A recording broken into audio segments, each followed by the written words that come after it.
Assalamualaikum warahmatullahi wabarakatuh. Nama saya Alif Fajrian. Saya akan mempresentasikan tugas presentasi komunikasi interpersonal yang berjudul Rasa Emosi pada Film 5 cm. Saya sendiri dari kelompok 7 yang beranggotakan Mario, Aisyah, Luis, Alma, dan saya sendiri Alif. Mind map-nya ada apa itu definisi emosi, lalu ada analisis film, dan cara mengelola emosi, dan yang terakhir kesimpulan. Apa itu emosi? Emosi merujuk pada suatu perasaan dan pikiran yang khas, suatu keadaan biologis dan psikologis, dan serangkaian kecenderungan untuk bertindak. Semua interaksi sosial yang dilakukan seorang individu memunculkan emosi dalam diri setiap individu. Dari emosi tersebut, kemudian individu dapat menentukan sikap dan pikiran sehingga mampu bertindak sesuai dengan dirinya. Dikutip dari Lewis dan Jones, tahun 2000.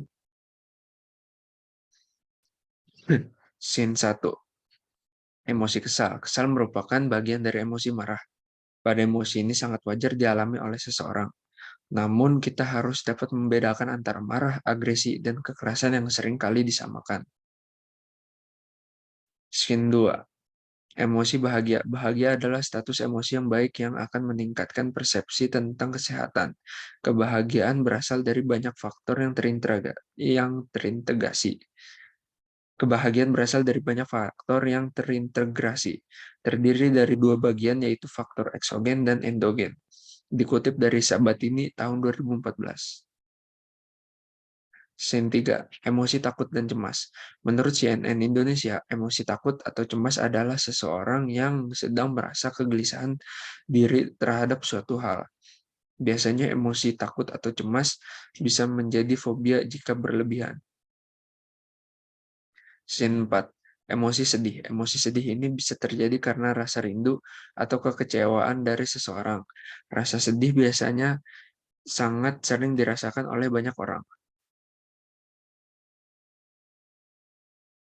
Scene 5. Emosi cinta.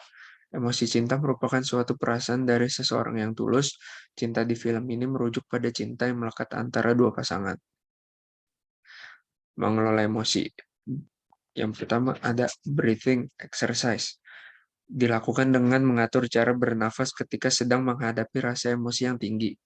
Yang kedua ada katarsis, yaitu mengeluarkan emosi negatif dengan cara berteriak sambil tetap mengingat masalah dan memperhatikan tempat. Yang ketiga ada expressive writing. Bagi yang suka menulis, hal ini sangatlah efektif. Lalu yang keempat ada self-soothing, yaitu memberi ruang pribadi yang luas untuk menenangkan diri ketika merasa sangat marah atau sedih. Lalu yang kelima ada musik meditation, yaitu mendengarkan musik yang kita suka. Yang keenam ada reminiscence therapy, yaitu mengingat hal-hal baik yang kita lalui bersama seseorang. Yang ketujuh ada self-talk.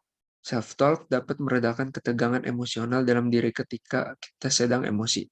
Lalu yang terakhir, yang kedelapan, ada simple self-care, yaitu seperti mandi, masak, dan pijat untuk membantu pengelolaan emosi.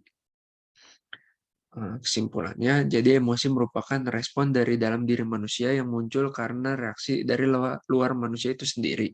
Emosi juga dapat dikatakan sebagai suatu keadaan kejiwaan yang mewarnai tingkah laku dan emosi. Emosi sering didefinisikan dalam istilah perasaan atau feeling. Misalnya pengalaman-pengalaman afektif, kenikmatan atau ketidaknikmatan, marah, takut, bahagia, dan rasa sedih. Emosi sangat erat kaitannya dengan psikologi. Salah satu contoh emosi tersebut adalah dari film 5 cm. Sekian dari saya, kurang lebihnya mohon maaf. Wassalamualaikum warahmatullahi wabarakatuh.